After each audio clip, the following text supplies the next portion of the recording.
Olá, gente. Agora sim, sejam todos bem-vindos e bem-vindas. Eu sou o professor Daniel Campelo. Acredito que vocês já me conhecem. Alguém aqui já me conhece? Não, já foram meus alunos. Acho que Joyce já foi minha aluna, não tenho certeza. Vocês estão me ouvindo bem?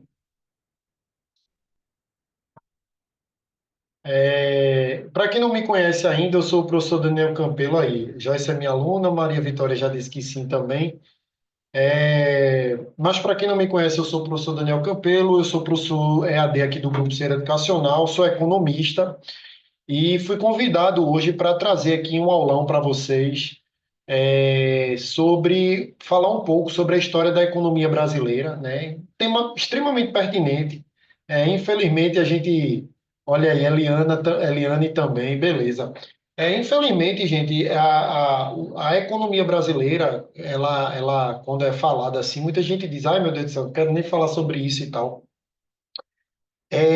Mas não só é uma abordagem, né, que obviamente está nos cursos de economia, mas a ideia aqui é a gente entender, né, como é que se deu esse processo que a gente chama dos ciclos econômicos, né, os períodos, o que é que se passou, um resgate histórico mesmo e atrelando isso um pouco à economia internacional. E a importância disso não só para quem vai fazer a prova do ENAD, né, onde a gente vai ter aí esse momento importante na vida dos alunos. Os alunos precisam fazer a prova do ENAD. É importante um bom desempenho, tá? É, porque um curso, porque na verdade é o seguinte, quando a gente tem a avaliação do MEC, só para explicar rapidinho para vocês, a gente tem a avaliação do MEC, que é aquela avaliação em que o Ministério da Educação avalia o curso a partir de alguns requisitos que o Ministério da Educação estabelece. Então, qualidade do corpo docente, infraestrutura, a matriz do curso, bibliografia, tem uma série de elementos. E aí, olha aí, Agnes, tu está dizendo que já fui meu aluno de duas disciplinas. E aí, acaba que o, a gente tem aquela nota do MEC que é nota 4 no MEC, nota 5 no MEC, né, que é uma avaliação. Uma outra forma de avaliar um curso, né, é uma prova, que é a prova do ENAD, que ele é a mesma prova para todas as instituições de ensino. Então veja como é importante, né? É um provão em que a gente vai avaliar os alunos que estão se formando naquele ano. Então essa prova do ENAD ela é muito importante para a gente, instituição, professores, coordenação, porque vocês vão ser avaliados daquilo que vocês assimilaram ao longo do curso. Então é importante para a instituição, mas é muito importante para vocês. Vou dar um exemplo bem básico, nunca aconteceu assim, não que eu me lembre, né? Mas imagina que vocês têm um péssimo desempenho no ENAD. Fica marcado os cursos, os formandos, inclusive vocês, como formando numa universidade em que aquele curso tem um baixo desempenho de ensino, né? Então é muito ruim, né, quando a gente tem uma nota que fica a desejar e no ENAD. A gente tem tido bons resultados e a prova do ENAD ela versa sobre diversas temáticas, incluindo, às vezes, sobre um pouco a economia brasileira, internacional, o cenário internacional, atualidades. Então a gente vai trazer aqui algumas coisas, mas na perspectiva de levar para vocês um conhecimento que mesmo que não caia em nada, e mesmo que não seja abordado em canto nenhum, é um conhecimento que vocês vão levar para a vida de vocês e que não perde nada, na verdade. Não vai desperdiçar tempo porque aprendeu, né? Jamais. Então, é essa a minha ideia. E futuramente, quem pretende fazer concurso, atuar na área, é, é importante, né? Ter esse conhecimento, porque às vezes quando a gente tem em concurso, dependendo da área, pode cair a economia brasileira especificamente, mas às vezes cai também como noções, né, gerais. E atualidades também fala um pouco, e aí você vai ter algumas noções porque minha ideia também não é estar falando só do tempo de 1900 para trás, porque aí a ideia é a gente fazer um pouco do paralelo com o que a gente tem hoje, o que a gente vive hoje, o que é tão importante. E eu já começo fazendo esse paralelo, porque quando a gente fala de economia brasileira e internacional, a gente está entendendo, a gente está observando tudo no contexto daquilo que a gente chama de uma macroeconomia aberta, né? Economia internacional. A gente está olhando o Brasil dentro de um cenário que não é só a nação, né? Quando a gente está olhando para o país, para a economia de um país, o país é mais uma nação nesse mercado globalizado. Então, quando a gente fala de economia brasileira, a gente está falando de economia internacional, a gente está falando de interesses econômicos, a gente está falando de globalização. E uma coisa que é engraçada, né? Já começando aqui fazendo essa reflexão e relação importante. Vocês devem ter acompanhado ultimamente aí na economia internacional, né, o que tem se debatido, dentre tantas coisas, é a guerra de tarifas, que foi até dado uma trégua recentemente aí, mas a guerra de tarifas entre Trump e o governo chinês, né? E essa guerra de tarifas, né, que os Estados Unidos está colocando, ela já aconteceu em outro momento. E aí é importante a gente saber que momento foi esse. É, quando para vocês só entenderem, ter uma noção de onde o país, onde o Brasil, né, ele está na economia, ele está situado na cronologia da coisa. A última vez que os Estados Unidos tomou uma postura como essa, de supertaxar, né, praticamente fechando os Estados Unidos e etc., foi em 1929, né, no crash da Bolsa de Nova York. E os Estados Unidos naquela época, ele resolveu fazer a mesma coisa que Trump está fazendo agora. E o resultado foi, assim, assustador, né? Que isso, para os tempos atuais, seria realmente um grande problema. Por isso que muitos analistas ficaram preocupados. Naquela época, pelo governo americano ter feito esse aumento, né? Óbvio, ele tinha outra relevância e outra par- participação no mercado internacional, não que seja pouca hoje, muito pelo contrário, mas as transações internacionais, por conta dessa medida americana, em 1929, no crash da Bolsa de Nova York, caíram 60%. Então, assim, é um impacto muito significativo, né? Muda a dinâmica e mudaria se isso não tivesse um fim. Estão tentando aí uma trégua, vamos ver onde isso vai dar. Mas o que eu queria dizer para vocês não é só isso, não. É onde estava o Brasil. Isso é muito importante. Gente, a economia é muito curioso. A gente começa a estudar e entender as coisas da economia quando ela é bem passada. Eu, graças a Deus, tive excelentes professores. É tão interessante assim, a gente vai dizendo, poxa, velho, é mesmo, para a gente entender coisas do nosso dia a dia. E até quando cai uma questão na prova, você lembra disso? Diz, pô, o professor falou, eu lembro, do crash de Nova York, 1929. Não é decorar a data, eu estou fazendo só um recorte, né? Que naquela época aconteceu a mesma coisa que Trump está fazendo agora. Eu disse lá, 1929, vocês não são obrigados a saber de data, mas já tem um registro. E o que era que estava acontecendo com o Brasil nesse momento? Gente, a gente estava começando, ia começar a industrializar. Para vocês entenderem o tamanho do déficit cronológico do Brasil. Em 1929 já estava tendo a creche da Bolsa de Nova York. E eu gosto de dizer uma coisa muito interessante para quando eu começo a falar sobre a economia brasileira. Porque muitas vezes a gente fala, não, porque o Brasil é atrasado, porque no Japão tem tecnologia, porque não sei o quê. A gente começa a contestar algumas coisas. E aí eu começo a aula falando sempre isso para os alunos já situarem os alunos no tempo e espaço. Que é o seguinte, vê só, a gente vai começar pelo começo. A gente vai começar a entender como era o Brasil e quais eram os problemas e as vantagens antes do Brasil ter indústria, tá? O Brasil, como eu acabei de falar, ele começa a ter registros de industrialização a partir de 1930, tá? Não que não tenha tido algo um pouquinho antes, mas como política econômica. Vamos agora colocar a indústria no Brasil. Isso é uma política a partir de 1930. A data 1930 é muito bonita, porque é uma data redonda, né? Podia ser a partir de 1928, ia ficar muito chato. 1930 ficou ali, né? Década de 30, inclusive vai fazer 100 anos, né? A gente vai chegar daqui a pouquinho. Enfim, veja só, quando o Brasil começa a industrializar, a partir de 1930, tem uma coisa importante aí. Em 1750, 60, ali nos registros, a Europa e os Estados Unidos já passava pela primeira revolução industrial. Veja onde eu estou levando vocês. O Brasil ainda ia começar a industrializar em 1930.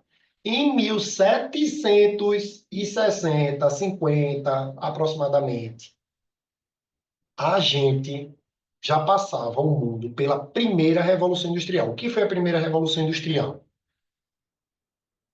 A vapor, o vapor. É o carvão, a energia do carvão gerava o calor, a água evaporava, vinha o vapor, máquinas a vapor. Isso naquela época foi muito importante, principalmente na indústria têxtil, locomotivas. Pois bem, esse processo tem registros dessa revolução, do que mudou a indústria. Se estende ali em 1830, 40, 50, beleza? A partir daí, 1850, 60, 70, a gente tem a segunda Revolução Industrial. Eu estou falando de 1850, 60. A gente tem a segunda Revolução Industrial, que é da energia elétrica, nova forma de gerar energia, uma nova revolução na indústria. O Brasil só vai industrializar a partir de 1930. E aí a segunda revolução industrial vai ali para perto de 1914. Eu gosto de dizer que a segunda revolução industrial foi até 1914, porque depois de 1914 o pau comeu, a bomba foi lançada e a Segunda Guerra Mundial e a Primeira Guerra Mundial estava à tona. Quando tem essa Primeira Guerra Mundial, né, que a gente vai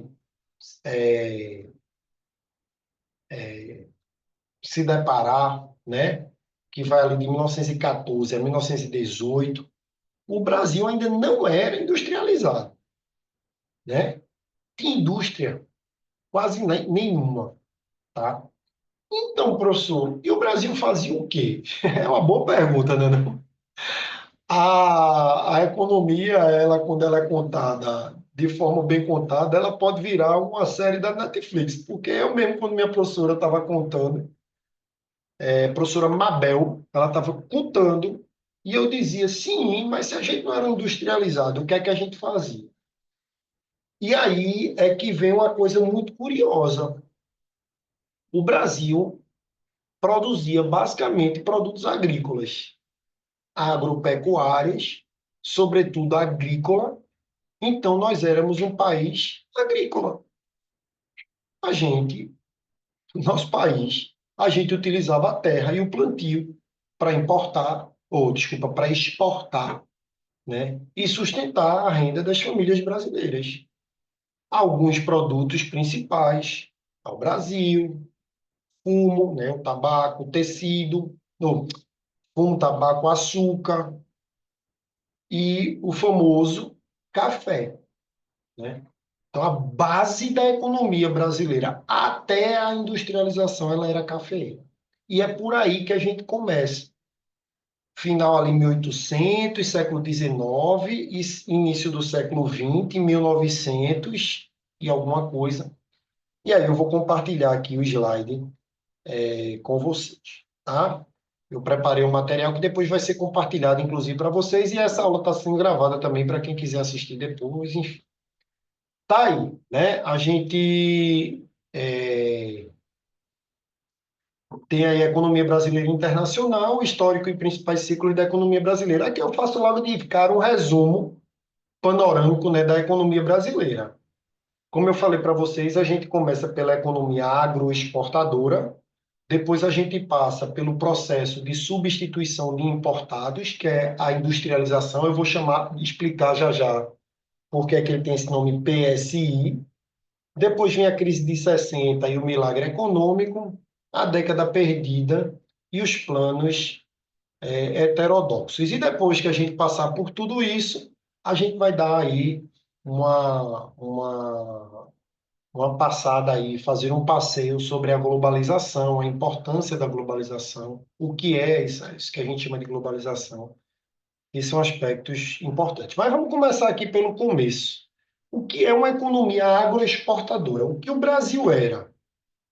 Uma economia que era baseada na produção e exportação de alguns poucos produtos primários. O que são produtos primários? São aqueles produtos que são extraídos da natureza, que ele não tem nenhuma transformação, nenhum processo fabril. Então, ele é um produto primário, que são produtos primários, basicamente agro e pecuária. É aquilo que a gente extrai da natureza, minério, mineração. Nesse caso, a gente tem alguns poucos produtos primários, como eu já falei para vocês, sobretudo agrícola, né? É uma economia, esse modelo econômico brasileiro, ele se estende até pelo menos ali 1930 e permitem que se defina uma economia agroexportadora como uma economia,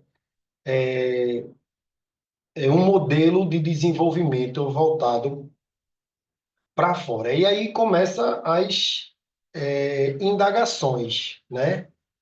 Por que é que a gente chama a economia agroexportadora de um modelo de desenvolvimento voltado para fora? Por um motivo muito simples.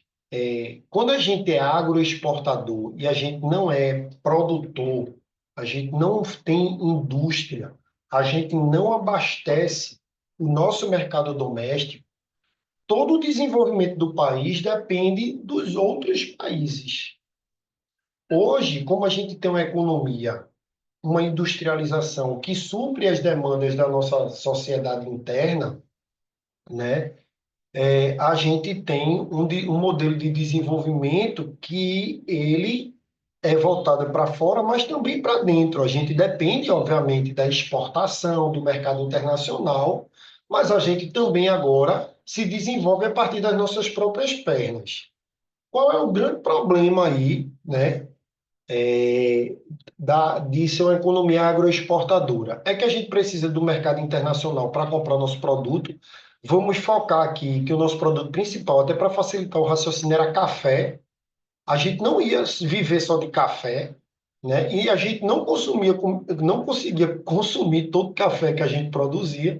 Então, o Brasil era um exportador, uma potência de exportação de café no mundo, mas a gente então dependia de outros países para comprar o nosso café. Então, mais uma vez, a gente estava refém do mercado internacional e tinha um outro problema, que era o quê? A gente precisava comprar tudo de consumo importado. Por quê? Porque a gente não tinha indústria. Professor, como é que a gente fazia? A gente entrava no aplicativo da Shopee, é? Não. Professor, como é que a gente ia importar, professor? Porque como é que a gente ia comprar lá fora? Antigamente não tinha telefone, não tinha celular, não tinha nada. Como é que se fazia? Os comerciantes, eles viajavam, faziam os acordos comerciais, ou eles iam buscar, ou traziam nas navegações, né? Depois com os transportes naval, aviário, e vendia nos supermercados. Então, tinha supermercado, como a gente tem hoje, só que imagine que tudo que estava ali veio da Inglaterra, França, Estados Unidos. Ou seja, era tudo que era a base de consumo, era quase toda importada.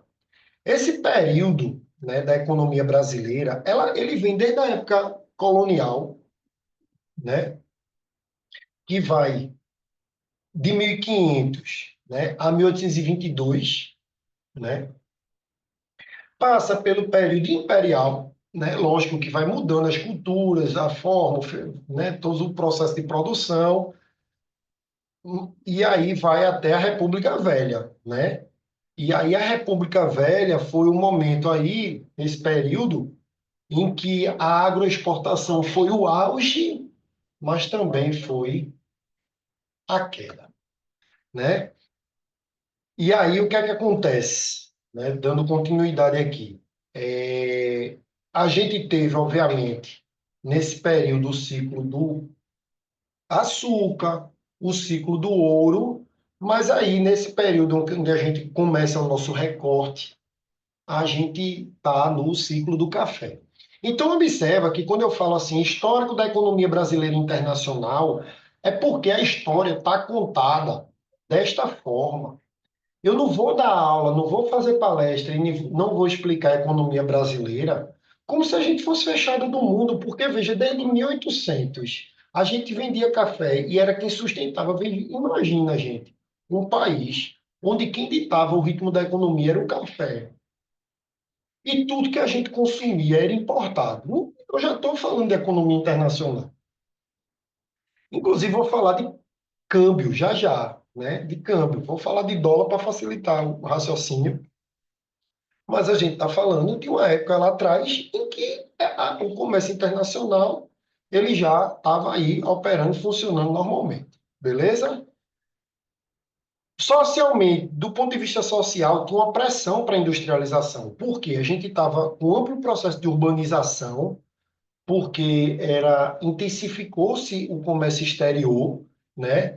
E a gente estava começando a ter acesso a produtos bons, tinha gente que ganhava dinheiro com esse processo de importação e comercialização, mas por que a gente não industrializava, né? Primeiro que o livre comércio, que era praticado com a Inglaterra, facilitava, então para que a gente vai produzir se a gente pode comprar ali na Inglaterra? Era basicamente isso, um acordo comercial. Facilitava muito a compra de produtos ingleses. E a gente não pode esquecer que a economia cafeira era rentável, né? Óbvio, desde que o Brasil é Brasil, que a gente fala de exploração do trabalho, concentração de renda, né? Eu gosto de sempre dizer assim, era primeiro o rei e os súditos, a colônia de exploração. Teve a colônia de, como é? As relações que tinha, né, com os invasores, que era de colonização e de exploração. Aí o Brasil, Portugal, exploração. Aí a gente já era o explorado. Aí tinha os reis, né? E ele tinha lá os seus súditos. Aí a gente tinha a classe explorada. Aí depois tinha os senhores feudais e os vassalos. Aí a gente tinha lá a classe explorada.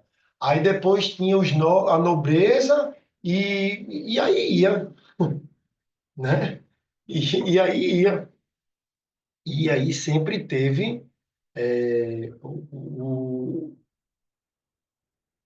essa divisão. E aí tinha os barões de café, né? E os camponeses, os plantadores.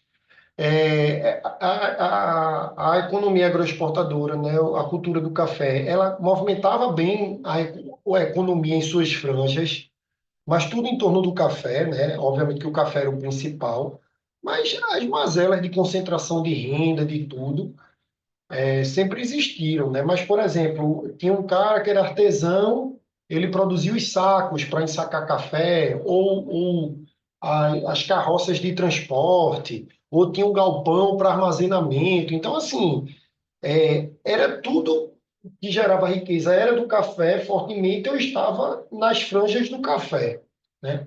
Então, não tinha para quê, se o café estava ditando a economia, estava tudo bem, e o governo está preocupado em estar industrializando. Ele pegava todo o recurso que o governo tinha e investia no setor cafeeiro, que era o que chamava de política de valorização do café, que ele ia garantir enorme rentabilidade, né, para o setor cafeeiro. Beleza? Só que aconteceu, né, um grande problema, né, que vem justamente ali. fortalecido, né, reforçado pela Guerra Mundial, dificuldade do comércio marítimo e tantas outras coisas, que foi uma queda no preço do café, né? O café desvalorizou e agora a gente tem um problema. Porque, veja, se eu sou professor e a hora-aula começa a cair, eu vou morrer de fome, porque eu vendo hora-aula, né? Eu trabalho por hora. Estou dando exemplo, né? Fazendo analogia. E agora estão pagando menos pela hora, eu vou ter que arrumar outra coisa para fazer. Só que o que é que acontecia? Essas quedas, como quem determinava o preço do café era, eu vou botar dólar para facilitar, era internacional, era para todo mundo. Quanto é uma saca de café? X dólares. E isso era para todo mundo que estava operando naquele mercado. Isso era preço de mercado, óbvio. O Brasil hora ia vender mais barato, mais caro, ia subir, ia diminuir, como qualquer mercado. Mas o Brasil não determinava o preço. Era uma economia de mercado. Ele ia, o preço do mercado subia, ele, opa, tá, a turma está pagando bem pelo café, vamos subir. O mercado pagava mal, opa, vamos diminuir que estão pagando mal. E assim a economia brasileira funcionava. Só que quando o café caía de preço, e essa atividade, ela que sustentava a nossa economia, o governo ele fazia duas ações. Eu vou colocar aqui na tela para vocês. A primeira era o que ele chamava de desvalorização cambial. Deixa eu dar um exemplo para vocês, eu vou arredondar, tá? Se um saco de café vale 10 dólares, certo? E um dólar vale 10 reais, então um saco de café vale 100 reais. Estou arredondando, tá, gente? Esqueça a parametrização com que a gente tem hoje. Estou dizendo que se um saco de café vale 10 dólares e para você comprar um dólar você precisa de 10 reais, então significa que toda vez que você vendia um saco de café e recebia 10 dólares e trocava 10 dólares por real, você tinha 100 reais. Beleza?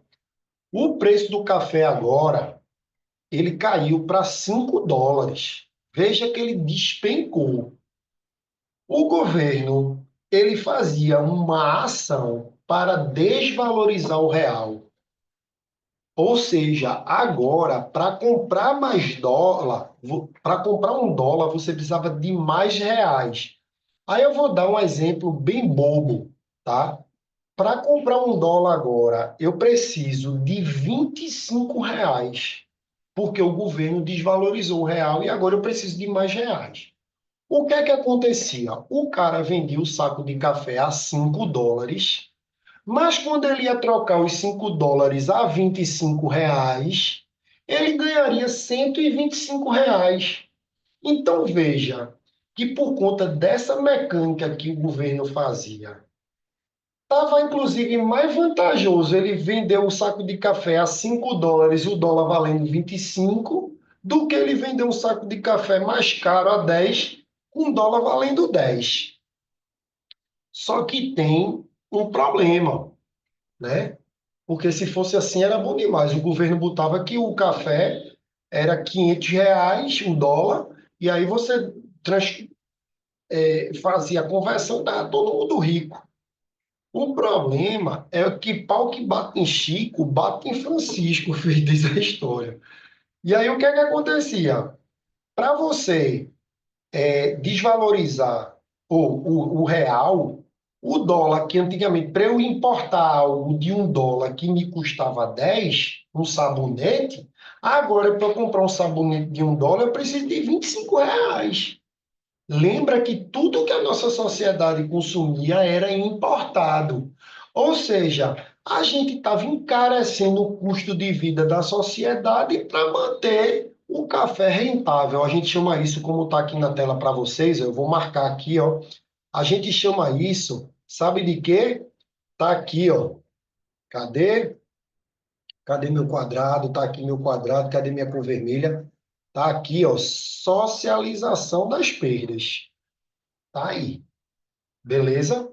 Uma outra forma que o governo fazia também, quando o preço do café caía, isso era temporário, tá, gente? Por isso que dava ok. Ou você apertava um pouquinho, o governo manobrava. Quando o preço do café caía, o que é que o governo também fazia, né? Ele comprava o café com um preço bom para o produtor, no lugar dele vender no mercado internacional a dólar, o governo comprava e estocava. Para quê? Para quando o preço do mercado retornasse, aí quem ia vender para o mercado não era o produtor, era o governo. Aí o governo mantinha a renda no momento de crise, estocava o café e estava tudo resolvido. Qual é o pepino disso tudo? É que você mantém uma atividade rentável quando o preço está em queda. E veja, quando o preço está em queda é porque as pessoas não estão consumindo mais, é porque tem algum problema. Como é que essa atividade continua rentável? A conta ia chegar. Quando esse movimento era rápido, o preço caía, subia e vida que segue, beleza. Mas teve uma hora que o preço começou a despencar, as pessoas não compravam mais café, o governo brasileiro protegendo o setor cafeeiro, e o setor cafeeiro produzindo café, o que é que vai acontecer? Superprodução.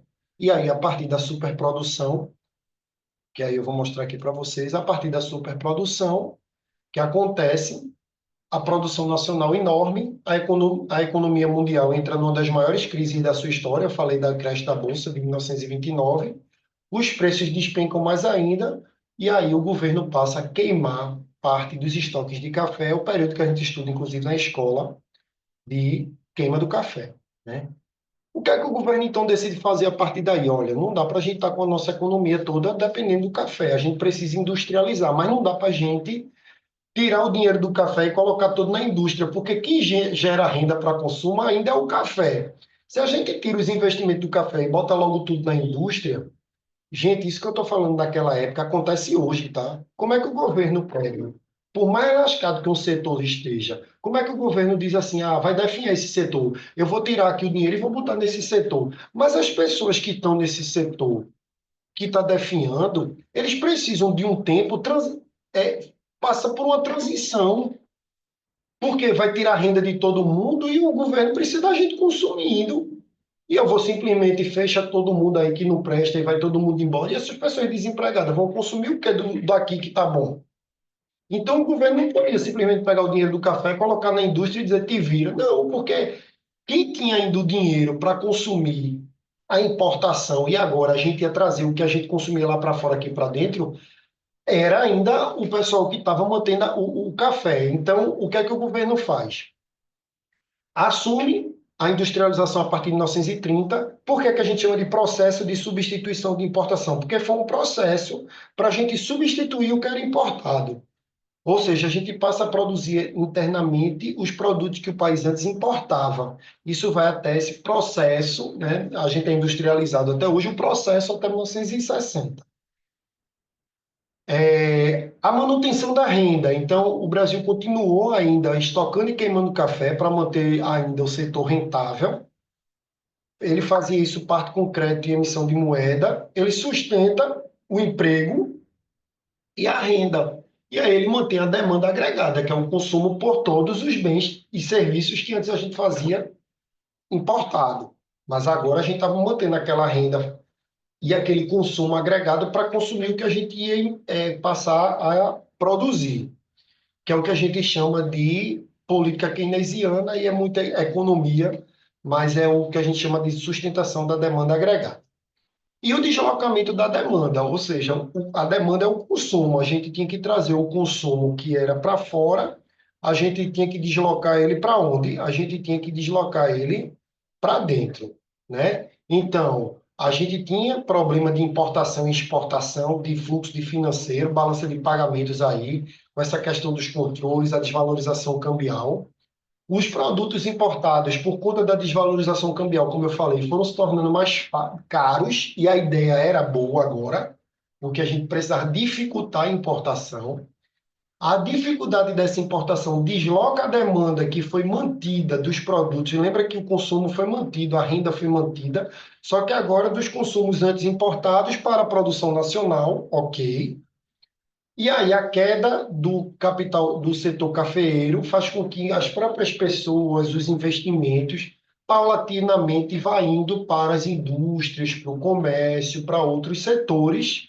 E aí a gente vai ter os setores domésticos nacionais, né? E a indústria vai aumentando sua importância frente aos exportadores. ok? Então, foi assim um processo que aconteceu quando o mundo já tinha passado por duas revoluções industriais. É assim que o Brasil se industrializa. Quais são as dificuldades desse processo de substituição de importação? A transferência dessa renda da agricultura para a indústria sem competitividade, né? Estava começando, produto de má qualidade, um problema. A gente ainda tinha uma elevada demanda das importações, porque o investimento industrial fez com que quem tivesse na indústria tivesse um aumento de renda. E essas pessoas, no lugar de estarem consumindo o que elas mesmas fabricavam, porque era da própria indústria, elas iam adquirir lá fora, porque era melhor, era de a qualidade, enfim. Um problema grande é porque essa política, a agricultura, ela foi mais uma coisa orgânica. A industrialização, ela foi uma intervenção do Estado. E o aumento da participação do Estado deixou evidente e claro algumas mazelas. Falta de capacidade de planejamento, financiamento crescente, precisando de dinheiro, né? Além disso, na agricultura, ela era altamente dependente do trabalho braçal, então a gente tinha uma renda menos concentrada. Na indústria, quem tinha a oportunidade de fazer faculdade, conhecimento, iam tendo salários melhores. Quem era o braçal ia ficando como peão de fábrica. Então, acentuou a concentração de renda nesse período, né? E, naturalmente, a escassez de fontes de financiamento. As pessoas precisavam de dinheiro, de financiamento para comprar máquinas, equipamentos, infraestrutura e não tinha, né? Não tinha de onde buscar esse dinheiro. Surge então aí o plano de metas, né? Que a ideia, essa frase é importante, né? Toda vez que vocês ouvirem esse plano de metas, lembre-se que foi no período da industrialização. Ele teve uma coisa importante, porque ele pensava o Brasil além da industrialização. Ele dizia, olha, a industrialização, gente, não é só porque a gente quebrou com o café e a gente precisa fabricar para não importar. Não, ele disse: a gente precisa aproveitar agora o bonde passando para desenvolver, crescer, construir estrada, coisas que vai ficar para o Brasil. Então, ele pensava o processo de substituição e industrialização além do que simplesmente uma substituição. Só que, mais uma vez, para garantir esse desenvolvimento, precisava de dinheiro. Então, tinha a questão do financiamento, os investimentos públicos, na ausência de uma reforma fiscal condizente com as metas e os gastos, tiveram que ser financiados, pelo menos em parte, pela emissão de moeda monetária, o que dá uma aceleração inflacionária gigante. Eu vou explicar isso rapidinho para vocês entenderem, porque às vezes cai em prova também essa ideia. É bem legal. Primeira coisa, os investimentos públicos não eram feitos através de uma política fiscal condizente. O que é política fiscal? Política fiscal é a política que se refere ao orçamento público, ou seja, tudo que o governo gasta e tudo que o governo arrecada. Se você não faz o investimento de acordo com isso, que é a política fiscal, é o que está dizendo aí, uma reforma fiscal, ó, gente, a gente tem que conter menos aqui, arrecadar mais aqui para investir esse tanto ali. Isso é uma reforma fiscal. Mas não. Se você não faz isso, o dinheiro acaba. Você vai ter mais investimento para fazer, vai ultrapassar o teto de gasto que a gente tem hoje, não tinha, né? E aí o que é que acontece? O governo diz, não, a gente, para a gente financiar os investimentos, a gente gera moeda e coloca na mão das pessoas para que elas possam investir, faz um aumento da oferta de moeda na economia. Mas quem garante que as pessoas iam pegar essa moeda que estava sendo injetada na economia e ia investir? Muitas delas iam consumir também. Aí o que é que acontece com o preço? Quando a demanda pressiona, aumenta a aceleração inflacionária, né? Então, assim, do ponto de vista externo, também há uma deterioração do saldo e o crescimento da dívida externa. A partir daí, a economia brasileira entra em uma nova crise. A gente já tinha tido a crise de 29, né, do café, vem a industrialização, oba, oba, plano de metas, começa a ter problema, crise de 60. Na crise de 60, lembrando que o golpe militar foi em 1964, né, veio o primeiro Plano Nacional de Desenvolvimento, né, que reforçou o projeto desenvolvimentista do regime militar, que no governo de Emílio Garrastazu Médici foi sintetizado pelo Programa de Metas e Bases para a Ação do Governo. Não confunde, tá, gente? Às vezes em concurso, em prova de ENAD, já vi questão que ele tenta lhe confundir. O que aconteceu na industrialização para tentar ampliar, aproveitar a industrialização para crescimento e desenvolvimento foi plano de metas, tá? Programa de metas e bases é uma ação do governo que é em 1970, é depois, tá? Vem no Plano Nacional de Desenvolvimento, no primeiro PND. O que é que trazia essa política econômica desenvolvimentista aí, a gente no meio de uma crise, né? E veio o Plano Nacional de Desenvolvimento. Olha, a gente precisa continuar estimulando a industrialização, a gente continua investindo nesse setor, e agora a gente pode promover, né, um... eu coloquei certo. Eu pensei que eu tinha pulado um slide aqui.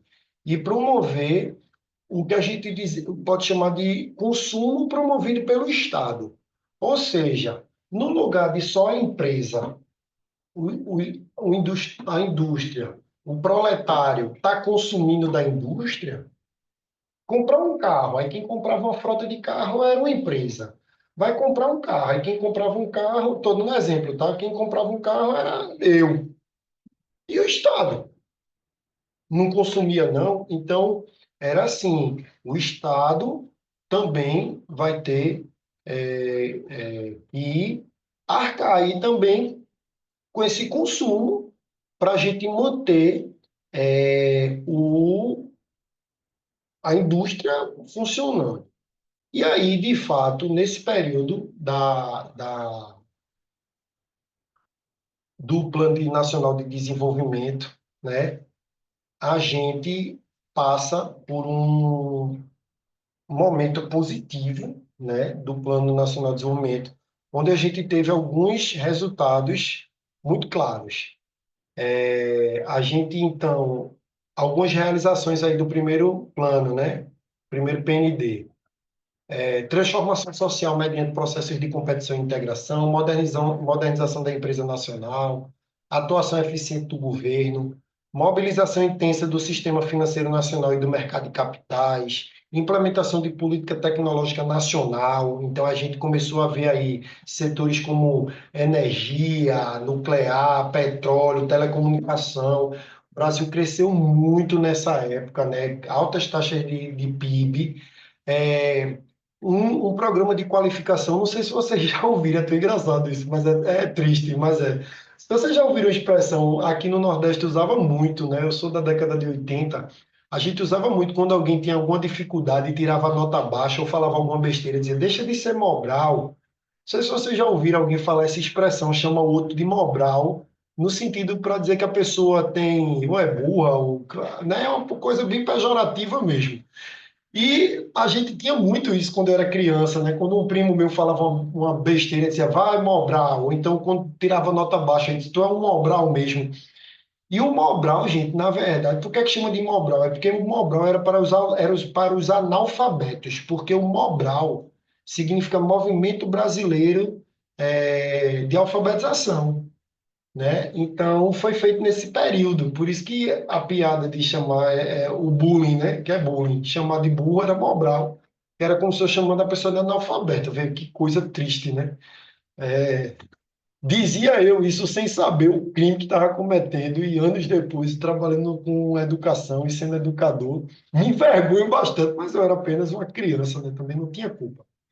Efetivação de grandes programas de investimento, efetivação da integração nacional, né, o PIN e o Proterra, a própria, os próprios programas, né, o PIS, o PASEP, o ProRural, que existem até hoje, e estratégia econômica externa, né, estimular a indústria, que é alguns exemplos do que foi pensado, né, já uma gestão pública bem mais avançada.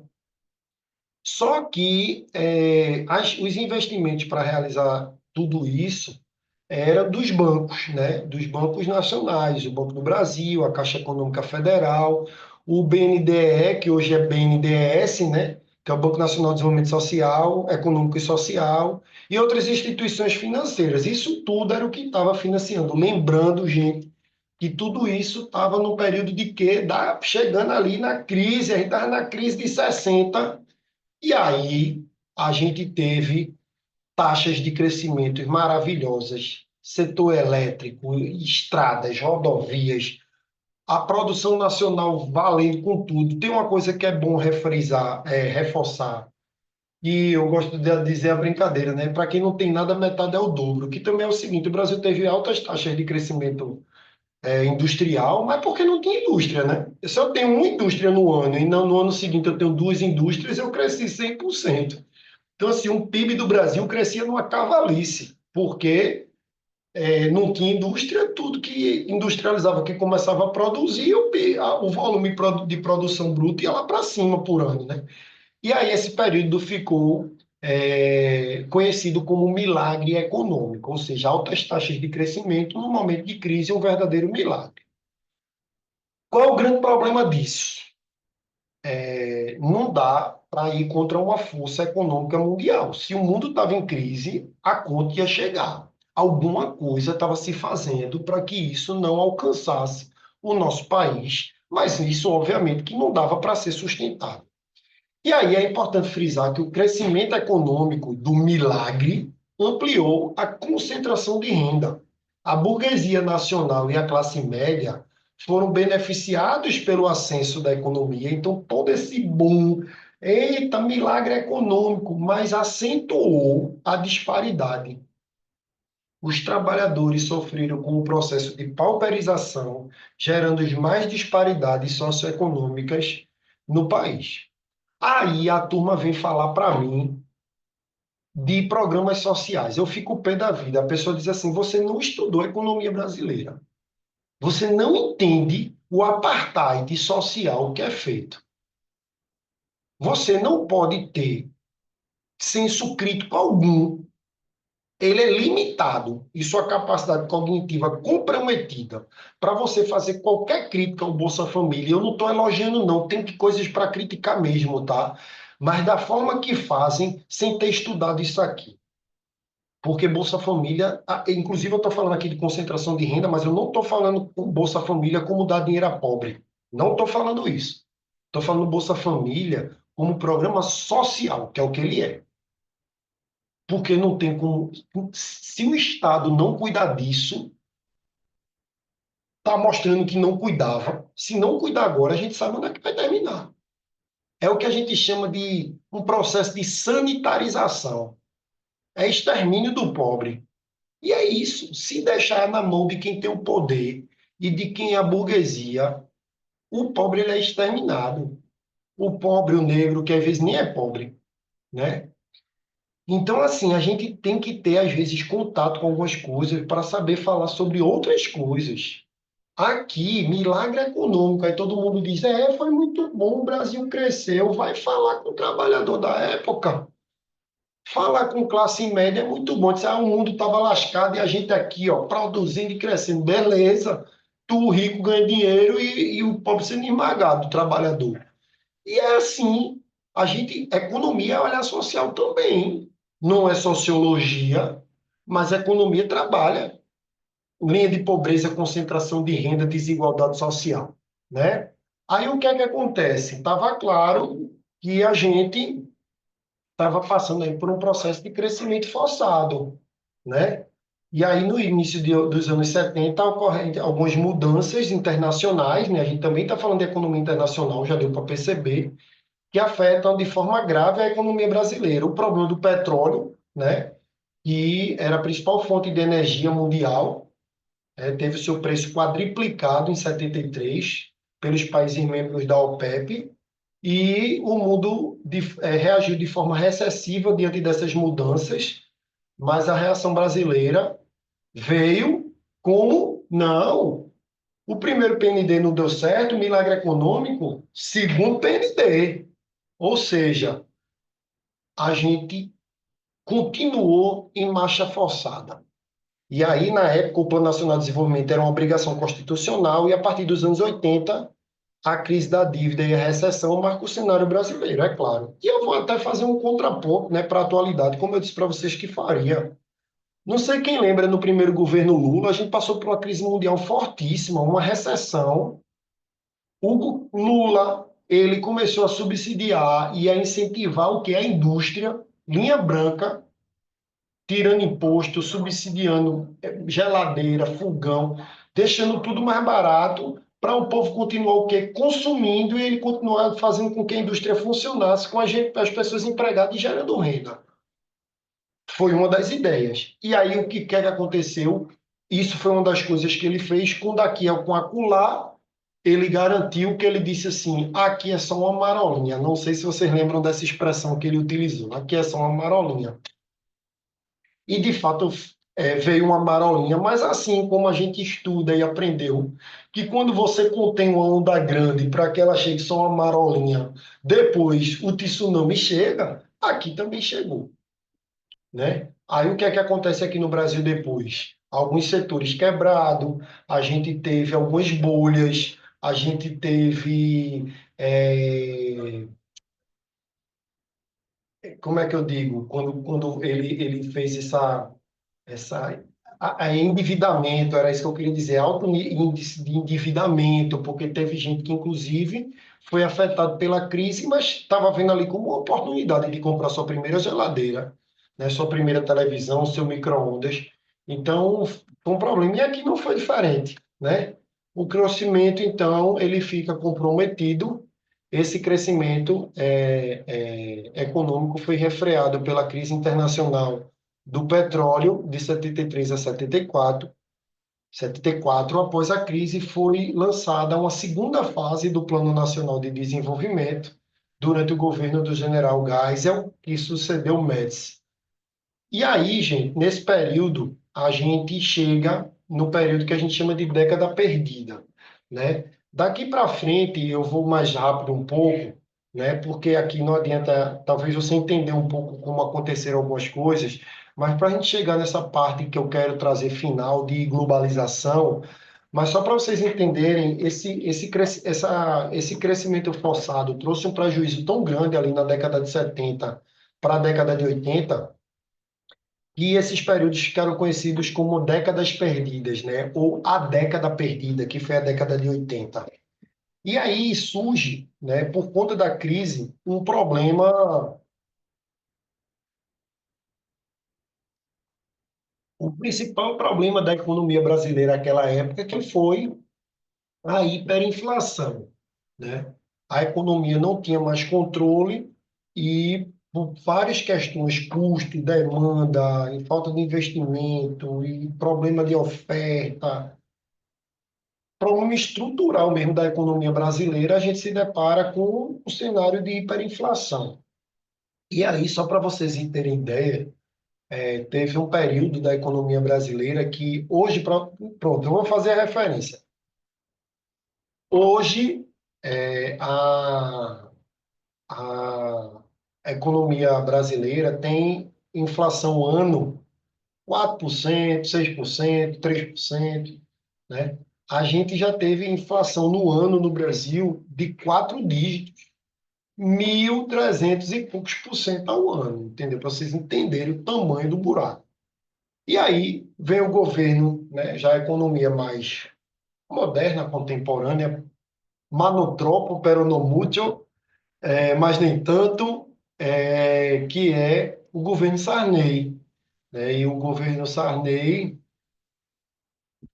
ele vem aí com o primeiro plano, que é para resolver o problema grande da economia brasileira, que era a inflação. A gente chama esse período, né, que passa os livros de economia, né? Tem um livro muito bom no qual eu me baseio, inclusive, para dar aula para vocês, que é o livro de Grimont e Vasconcelos. São dois autores, excelente.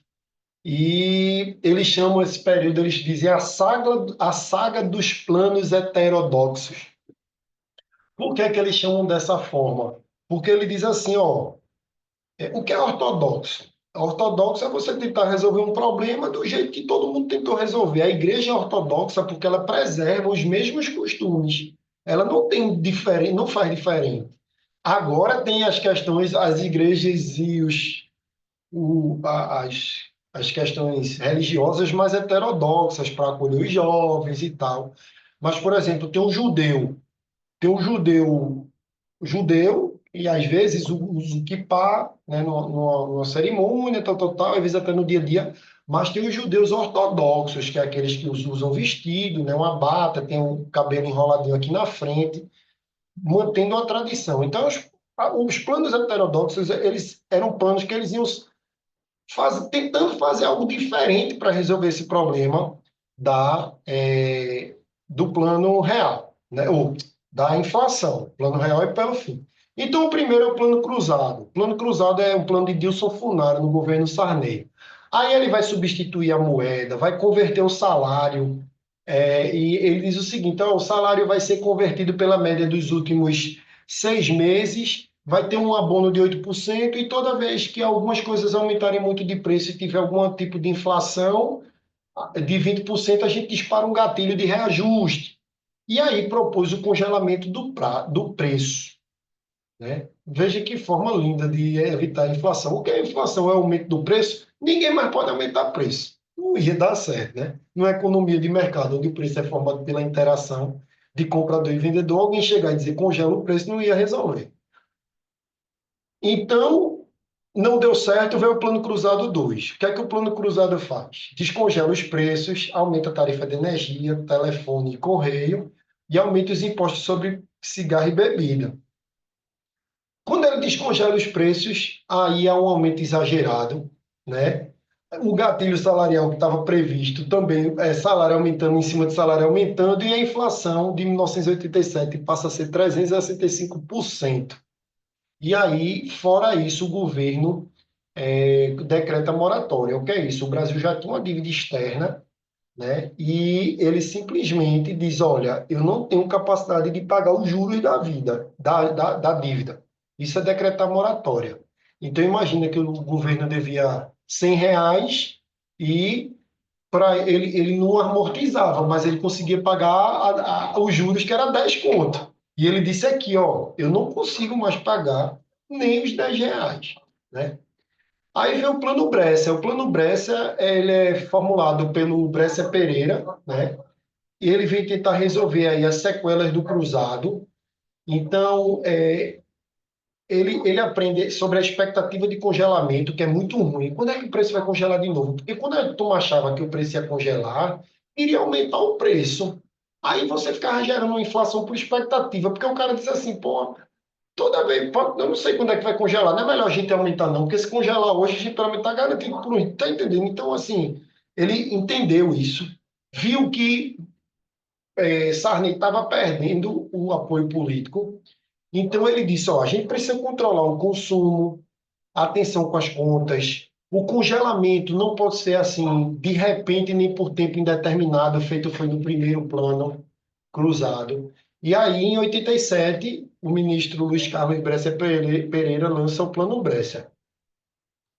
Ele vai conter a aceleração inflacionária inicialmente, vai congelar os salários e preços 3 meses, aí ele determinou, vai fazer desvalorização cambial, decreta o fim da moratória, e etc., né? Então, ele tenta fazer isso tudo, mas não emplaca queda de popularidade do governo e avanço da oposição, até que vem o Plano Verão, né? O Plano Verão, ele é lançado pelo economista Maílson da Nóbrega, Ferreira da Nóbrega, que tinha assumido no lugar de Bresser, né, em 89, ainda dentro do governo Sarney. Então, o governo Sarney teve, só para vocês contextualizarem, teve Sarney, Cruzado, Cruzado 2, Bressa e Verão, né?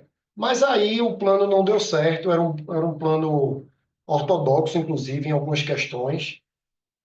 Trouxe endividamento, juros elevados, pessoal, descontrole da política monetária, aumento do déficit público, e aí foi uma tentativa fracassada, né? Aí algumas medidas, né? Mudou a moeda para cruzado novo, congelou o preço de novo, congelou o salário, só que agora era pela média dos últimos 12 meses, e o plano não deu certo.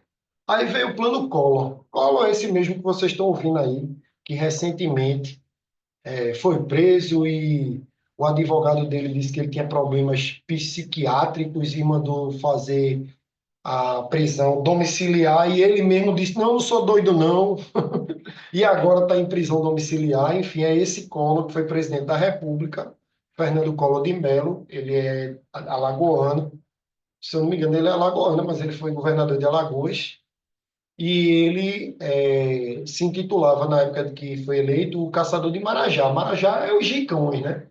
Ele é eleito no segundo turno contra o próprio Lula, na época, e ele propõe aí redução de gasto público, desindexação de salário e congelamento de preço, abertura comercial, e o objetivo que ele ia tentar, aí, entre as medidas que ele tomou, era a queda da inflação através da redução da demanda agregada.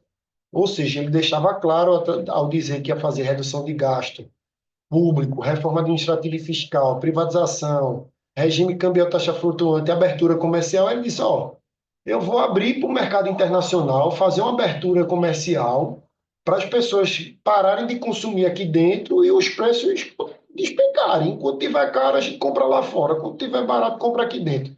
Era uma ideia. Só que aí isso foi um resultado avassalador. Ele quebrou a indústria e o mercado brasileiro. Redução do consumo, com redução do consumo, redução da produção, com redução da produção, desemprego, com a desemprego, redução de consumo, que trazia redução da produção, desemprego, as empresas falidas, e a gente estudou até agora todo esse recorte da história brasileira e internacional, e aqui foi uma crise econômica brasileira sem precedente. Collor sofre o impeachment, renuncia antes, mas tem seus direitos políticos suspensos por 8 anos. Fora isso, tiveram várias coisas. Collor foi acusado de confisco de poupança, matou muita gente. Collor foi acusado de criar uma apropriação através de uma movimentação financeira chamada overnight, né? Mas o brasileiro tem memória curta, o tempo passou e, ultimamente, agora, quando ele foi preso, Collor era nada mais, nada menos do que senador da República, né? Então, é de chorar. Itamar assume, Itamar Franco, né, dando continuidade às privatizações, retorno do Fusca e plebiscito, e aí finalmente vem o Plano Real, onde faz seu ajuste fiscal prévio, alguns cortes de despesas, aumentou a arrecadação, tinha uma unidade real de valor, a gente indexa a economia essa unidade de conta para criar uma paridade fixa com o dólar, e após isso a gente troca a UV, a moeda pela URV e a URV por real, e aí o real é criado com paridade de 1 para 1 com o dólar e é colocado como moeda em circulação, e finalmente a gente tem aí resolvido o nosso problema, o grande problema da economia brasileira, que foi a questão da época, né, que foi a questão inflacionária, né? E aí, só para a gente concluir essa parte, né? Queda rápida da inflação, embora tenha sido mais rápida do que o cruzado, mais lenta do que o cruzado. Por que mais lento que o cruzado? Porque o cruzado foi congelamento de preço, caiu na hora, né? Valorização cambial, aí a gente vê aqui o crescimento do consumo, né? O aumento do poder aquisitivo, recomposição dos mecanismos de crédito, mas tudo agora com controle, né?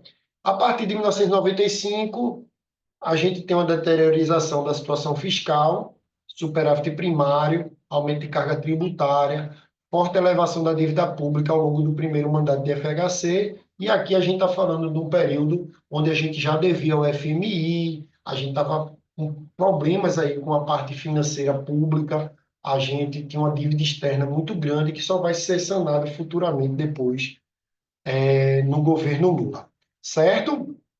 Então, esse recorte, essa história que eu conto para vocês, é para a gente entender que a gente não chega hoje achando que vai resolver todos os problemas da economia. Para vocês terem uma ideia, ó, depois disso tudo, em 1999, é que é lançado o tripé macroeconômico, que são políticas de estabilização e crescimento e desenvolvimento econômico. É onde vai ter lá, por exemplo, a questão fiscal, o equilíbrio fiscal, o teto de gasto, as metas inflacionárias. Então, assim, foi uma história para chegar. nesse nosso sistema financeiro nacional, nessa política econômica brasileira. Agora, durante todo esse período, veja que foi marcado desde a época do café, aquilo que a gente chama de globalização. E a globalização não é um processo recente, olha o que está escrito aí. É um processo histórico que vai ligar países impulsionados pelo avanço tecnológico e comunicação e abertura comercial e afeta diretamente a forma como empresas e governos tomam decisões. Desde o tempo em que havia troca entre os nômades de ferramentas, de tecnologias, de forma de produção de conhecimento, ali era uma ideia de globalização. É óbvio que a navegação, a tecnologia, a comunicação trouxe o que a gente chamava alguns anos atrás, algumas décadas atrás, vocês não pegaram essa época, certamente chamava de aldeia global. O mundo é uma aldeia global. É um mundo globalizado. Opa! Então, a gente observou a integração de mercado, cultura, tecnologia, as reduções das fronteiras, cada vez mais próximo de comercializar, de comprar e vender, né? A expansão das redes de consumo e oferta, de demanda e oferta, de produção e consumo. Então, a globalização trouxe vários aspectos positivos, né? Ficou mais fácil acessar novos mercados, né? Uma coisa que a globalização ajudou muito, transferência tecnológica, estímulo à inovação, né? Não só do Brasil, um país bebendo na fonte do outro, vendo modelos de produção, vendo processos, né? O Brasil se aproveitou muito desse processo de globalização. Nós somos um país muito produtivo. O problema do Brasil hoje, gente, é concentração de renda. O Brasil hoje tem uma taxa de desemprego que está cada vez menor. A gente é um país que emprega bem. A gente é um país que, para o tamanho que a gente tem uma indústria. A gente foi o quinto país a produzir mais bens e serviços no mundo. Então, a globalização permitiu, por isso que os acordos comerciais é tão importante para o nosso país. A gente tem muita indústria que bota comida na mesa dos brasileiros e são indústrias exportadoras. E a gente precisa reconhecer isso e entender a importância do Brasil no mercado internacional e as boas relações comerciais. A globalização vai impulsionar nosso agronegócio, que a gente é fortíssimo, a indústria de transformação, né? E as empresas brasileiras que até então estavam à margem puderam competir globalmente, né? E aí, quando a gente compete globalmente, é o que eu digo, a gente vai aprendendo, vai melhorando performance, vai inovando, e aí a gente vai ganhando o quê? Eficiência e competitividade, vai gerar mais emprego qualificado. Agora, se por um lado a gente tem essa perspectiva, por outro lado, a gente tem muitas vezes o aumento da desigualdade social, a marginalização, o pobre vai ficando cada vez mais. Eu dou muito exemplo do celular. O celular ele é ótimo, ele está quase na mão de todo mundo, mas vocês já perceberam que quem hoje não tem condição de ter um celular está ainda mais marginalizado? Porque fica ainda mais excludente. Veja, eu não estou dizendo que era massa quando a gente excluía metade, não. Mas agora, imagina, antes metade tinha, metade não tinha. Era desigual. Agora, 90 tem, 10 não tem. Entendeu? Esses 10 que não tem, eles estão totalmente à margem, porque a vida agora é ter. Estão entendendo a importância de compreender isso? A gente teve também, em alguns setores, o esmagamento da nossa indústria doméstica, local, para a concorrência externa, isso é um problema. E como a gente, nossa economia agora, ela é um modelo de desenvolvimento para dentro, mas continua sendo para fora, crises globais nos afetam. A gente não é um país fechado, a gente é uma economia aberta, né? Então, a globalização também trouxe esses desafios do que a gente chama de desindustrialização, dependência de commodities, exclusão de grupos menos competitivos. Então, tudo isso são desafios que exigem políticas e estratégias de inclusão, estratégias governamentais. Quais são as principais características de uma economia globalizada? A interdependência entre as economias, né? Agora as economias elas se complementam, têm uma dependência uma das outras. Integração dos mercados financeiros, agora a gente está falando não só de mercado monetário, não só de mercado comercial, mas a gente está falando de mercado cambial, né? E a expansão do comércio internacional. Então, a globalização econômica ela intensifica as relações comerciais e, claro, as relações financeiras. E por que essa interdependência econômica? Porque crise em um país gera crise em outros países. E, recentemente a gente teve aí a bronca da Rússia na guerra com a Ucrânia, disse não forneço gás e saiu criando problema em meio mundo de país aí, né? Mas do mesmo jeito que a crise em um país pode afetar outro, ele cria também oportunidades, né, através de parcerias, de exportações, acordos comerciais. A globalização e a economia brasileira. O Brasil se inseriu na globalização tardiamente, isso é um fato, porque a gente não tinha, a gente nem supria nosso mercado doméstico, né? A gente explicou isso. Embora tenha avançado em diversos setores, ainda enfrenta desafios como infraestrutura deficiente, burocracia e baixo investimento em inovação, né? Então, ainda são alguns entraves. Para vocês terem ideia, só ali no período de Collor, como a gente estava falando agora, por isso que é bom estar vendo uma aula dessa agora, você contextualizar, porque você já entende, pô, professor, é mesmo, foi tarde. Em Collor, veja, a gente falou do café, da indústria, da crise de 60, do milagre econômico, plano de meta, plano. Aí, crescimento forçado. Aí, quando chegou nos planos, aí, no de Collor, é que a gente fez a abertura comercial, que foi o que Collor propôs. Não, agora está na hora de a gente abrir o mercado internacional, porque o pessoal só quer comprar da indústria brasileira e está pressionando os preços. Agora a competição é com todo mundo. 1990. Aí o Brasil vai fazer parte do bloco Mercosul, né, e vai avançar aí com limitações na competitividade, né? Então, a gente teve casos aí nessa época da globalização que, embora tardia, né, colaborou muito positivamente, né? O próprio agronegócio e a exportação de alimentos foi um setor que foi substancial. A indústria aeronáutica, a Embraer produz até hoje, né, e comercializa para o mundo todo. O setor de tecnologia do Brasil, embora ainda muito tímido, mas ainda é um setor importante em expansão. Então, assim, a globalização abriu mercados e fortaleceu as cadeias produtivas brasileiras. Isso é inegável, né? Como eu falei, alimentos, aviação, o Brasil podendo competir pau a pau ali e inovar globalmente. Para a gente terminar, economia internacional e tendências, né? O que é que a gente tem aí? Avanço da economia digital e da automação, tensões comerciais entre grandes potências e reorganização de cadeias globais pós-pandemia. Isso é o que a gente tem, né, nesse novo mundo que se apresenta, né? O mercado outrora globalizado, hoje ele é um mercado globalizado muito mais dinâmico, né?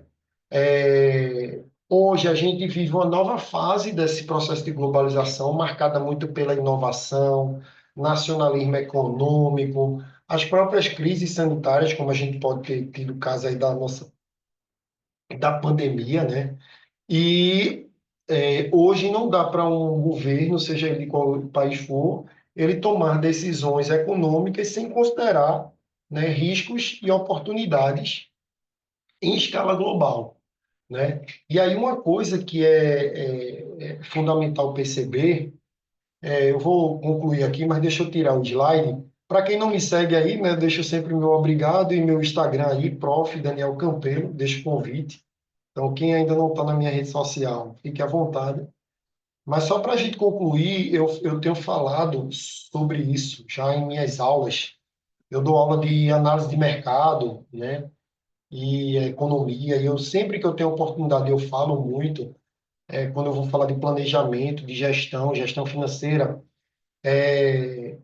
não dá mais para imaginar os mercados nacional, global, como antigamente, né? Eles eram mais estáticos, mais previsíveis e mais lineares.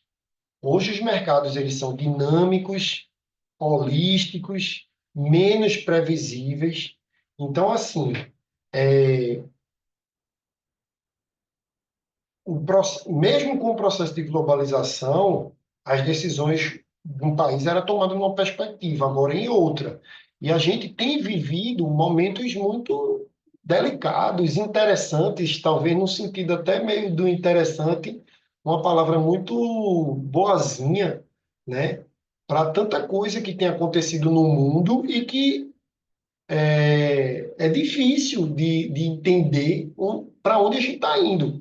Veja, eu sou muito curioso, né? Assim, minha vida me deixa alguns tempos livres e aí quando ela assim faz, eu quero sempre aproveitar, né? Então eu gosto muito de assistir série, eu gosto de correr, né? Mas ao mesmo tempo, eu sou há muitos anos, eu aprendi com meu pai, ainda criança, meu pai assistia Jornal Nacional e eu ficava com ele, né?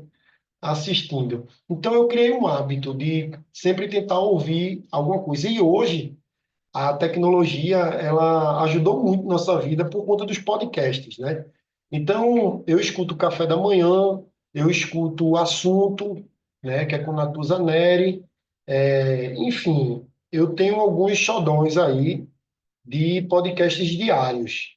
E assim, eu estava nesses últimos dias da tarifa de Trump, antigamente, guerra da Ucrânia, e toda essa questão, o que eu vi agora recentemente foi o bicho pegando fogo ali, Índia, Indonésia e Paquistão, que é a Caxemira, que foi uma região que já foi alvo de disputa e está de novo. E o que eu acho impressionante é isso, sabe? Porque eu não sou eu sou economista, mas eu não sou da economia internacional, eu não sou dessa área, né? Política econômica e tal. Então, eu tento ver um pouquinho para aprender e entender. E é engraçado como os próprios especialistas, eles não sabem para onde vamos com algumas coisas. Tem um sentido, uma ideia, mas não sabe para onde vamos. Então, assim, é algo muito interessante. Mas é isso, é sempre ter essa percepção de que tudo é muito incerto, né? E eu acho que essa aula, esse aulão, assim como a gente pôde tratar, ele nos dá um norte interessante, eu acho, para a gente entender um pouco, né, de onde a gente vem, para a gente tentar entender um pouco para onde a gente vai, né? Eu acho que é isso, a gente tenta ali fazer um resgate cronológico, histórico, né? Entender como esse processo foi duro, marcado por crises, marcado por políticas equivocadas, políticas forçadas, né?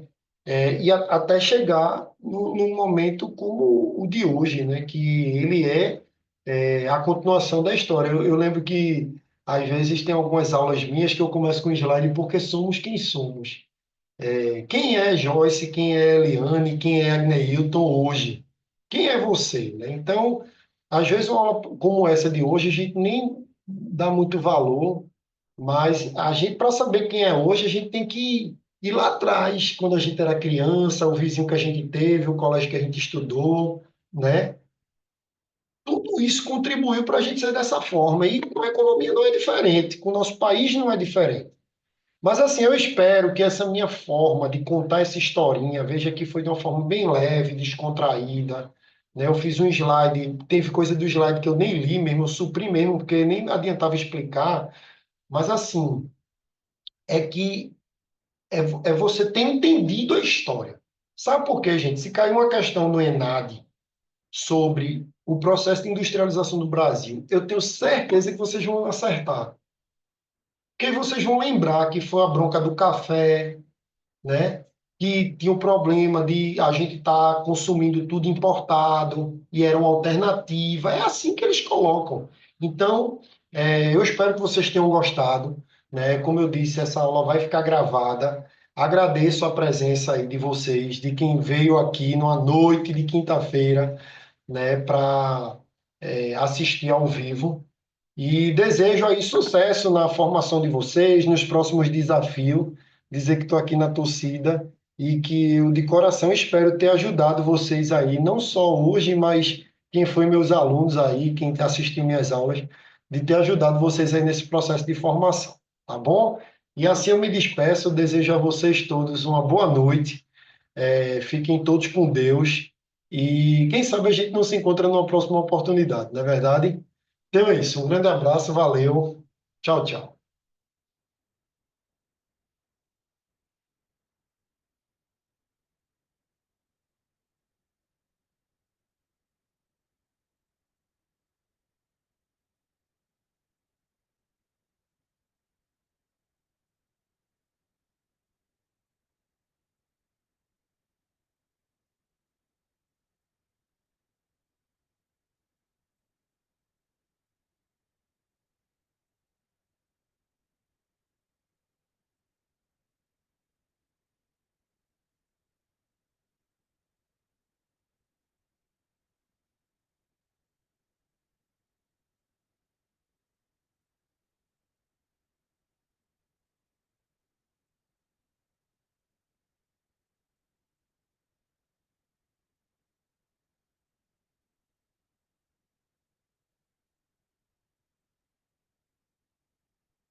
Mundo que vai passar, tio.